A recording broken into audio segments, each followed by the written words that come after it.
Ever wonder why some leaders fall from grace? It's not always about their skills, but how they handle power. Today, we're diving into Dacher Keltner's book, The Power Paradox, to uncover why empathy and collaboration are the keys to gaining and maintaining power. In this video, we'll break down Keltner's main ideas from The Power Paradox, explore how power works, and look at strategies for wielding influence responsibly. Key themes. 1. The paradox of power. Keltner's central idea is that the traits that help us gain power, like empathy and generosity, are often the first to disappear once we have it. This leads to a cycle where power corrupts and ultimately diminishes our influence. Think of a leader who was once loved but then became out of touch. They may have lost the very qualities that helped them rise, like being approachable and fair. 2. Social intelligence and empathy. The book emphasizes the importance of social intelligence and empathy in gaining power. Keltner argues that influential people are those who are attuned to the needs and feelings of others, and who can foster strong, cooperative relationships. Have you ever noticed how great leaders listen and support their teams? It's not just about making decisions, it's about making people feel valued. 3. The science of power. Keltner draws on extensive psychological and neuroscientific research to explain how power affects the brain and behavior. Power can boost confidence, but also decrease empathy and ethical behavior. Direct power. Voicing your own opinions can influence discussions, decisions, and outcomes. Indirect power. Encouraging others to voice their opinions can amplify your influence by creating a chorus of similar voices. Build alliances and support networks. Shape the overall narrative or direction of a discussion. Position yourself as a facilitator or leader. Create an environment where certain ideas gain more traction. This concept relates to the idea of empowerment in group dynamics and leadership studies. It can be used both positively to promote inclusivity and diverse perspectives, or manipulatively to create an illusion of consensus or to indirectly promote one's own agenda. Ever seen a manager who makes all the decisions versus one who encourages team input? The latter uses power to build consensus. 4. Positive uses of power. Despite the potential for corruption, Keltner highlights how power can be used for good.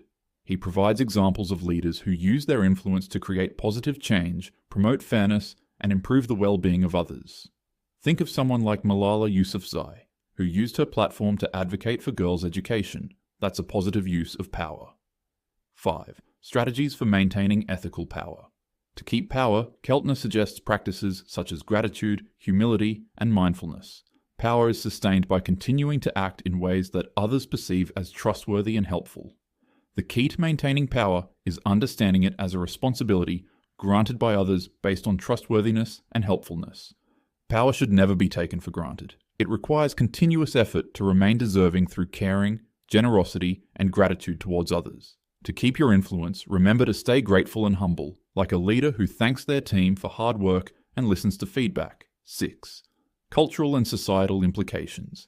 Keltner examines how power dynamics play out on larger scales, including in organizations, communities, and societies. He discusses how power structures can be reformed to promote greater equity and social justice. Imagine how businesses or governments could be improved if they were more transparent and fair. Keltner's ideas suggest ways to make that happen. The five-fold path to power. 1. Be aware of your feelings of power. Notice how power shifts your emotions and behavior. Self-awareness helps avoid arrogance and misuse of power by keeping you grounded and in tune with how power affects you. 2. Practice humility. Recognize that your power comes with responsibility and often relies on the support of others. Avoid self-importance by staying humble and acknowledging the contributions of those around you. 3. Stay focused on others and give. Power is more sustainable when used for the benefit of others.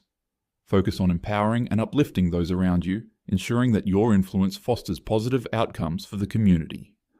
4. Practice respect. Treat everyone with dignity, regardless of their position. Building trust and fostering positive relationships is the foundation of true power. 5. Change the psychological context of powerlessness. Recognize that feeling powerless can be a self-fulfilling prophecy. Challenge those feelings by actively working to create positive change and encouraging a mindset of empowerment and resilience. Conclusion. To wrap up, Keltner's book teaches us that empathy and collaboration are key to gaining and maintaining power. By staying humble and using power for good, we can make a positive impact.